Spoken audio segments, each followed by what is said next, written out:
Why, hello there. I'm sure you all must be wondering why I gathered you all here. The answer is simple but ever so serious. Cartoons. I love cartoons. Don't know about you, but I do. But not just any cartoons, no. Adult cartoons. You know, when some old lady asks me, like, what do you wanna do, sweetheart? They all look so terrified when I say, oh, I wanna make adult cartoons. Get the fuck out of my house! Because what do people usually think about when they hear about adult cartoons? Right, a porno. Which isn't what I mean when I say adult cartoons, okay? And no, the adult in adult cartoons doesn't necessarily mean that it must consist of bad words, blood, sex, drugs, and dicks, boobs, violence, and all that stuff. Adult cartoons, in theory, are supposed to combine the great things that animation can provide and freedom to discuss the topics that children might not always take in the best way. Which leads us to the topic of this video. Adult animation. What is it? What condition is it in? Does it have hernia? Let's find out. Alright, first things first. We're going to have to divide kinds of mainstream animation in two groups. Web animation and big studios animation, which is what are we going to talk about in this video. Web animation. A small fish in that big sea of cartoonish business sharks. But now, we're talking big here. Crowded offices of producers whose hungry shark gaze is pointing towards a nervous and experienced showrunner pitching his magnum opus to them that he's been developing since high school. But those producers aren't always exactly the right people to be pitched something to, because sometimes their skills are... one day I can be that one nervous showrunner in front of them, so I'm just gonna use the word questionable. I mean, I'm not blaming them. It's basically their job to choose the projects that are willing to make money. But how to tell which one of all of those pitch desks will make cash after all? Right.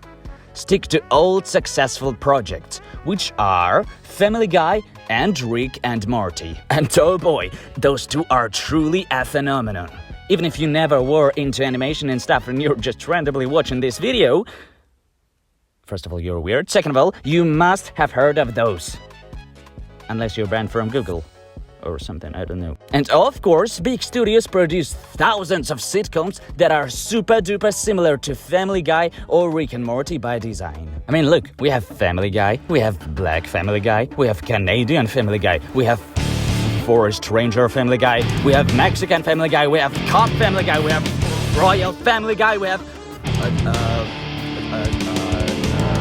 Anyway, why don't we stop on one of them for a sec? The Prince, aka the Royal Family Guy. The Prince is a comedy show from HBO Max that focuses on an 8-year-old Prince George who makes life hard for his family and the British monarchy. Whatever it means. This show has several characters that portray real members of the royal family, including Prince George, Prince Philip, Queen Elizabeth II, and the others. Alright, I know what you're thinking. Sounds like a good idea! A sitcom about the royal family. How on earth could you screw up such a cool plot? Huh? Gary Janetti. Huh? Well, you know what they say? If you can imagine it, you can achieve it. And let me show you how. Let's take the character of Queen to see it. In reality, she's undeniably formal and as polite as Gigi Allen in a parallel universe. Nevertheless, here she's an opposite of it, and is rather more of a Gigi Allen in our universe. You sound like a fucking idiot. Yeah, and that's the joke. And I mean, yes, sure, when you don't expect that and the show throws that joke in your face like a monkey in a zoo that throws its poo at you, real sorry by the way, that can take you off guard. But where's the catch, you would ask? The catch is that this punchline, which is Queen being rude, well, it does not change at all. Bloody not at bloody all. Setup does, but punchline never. For the whole episode for 12 episodes straight. Alright. Maybe Queen just not the greatest joke material. Why don't we take a look at another character? Princess Charlotte, daughter of Prince William. An innocent little girl, but also secretly an undercover Russian spy trying to steal top-secret files from the royal family.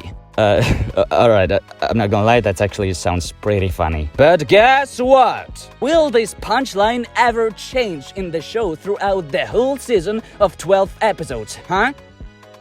Wow, are you a magician?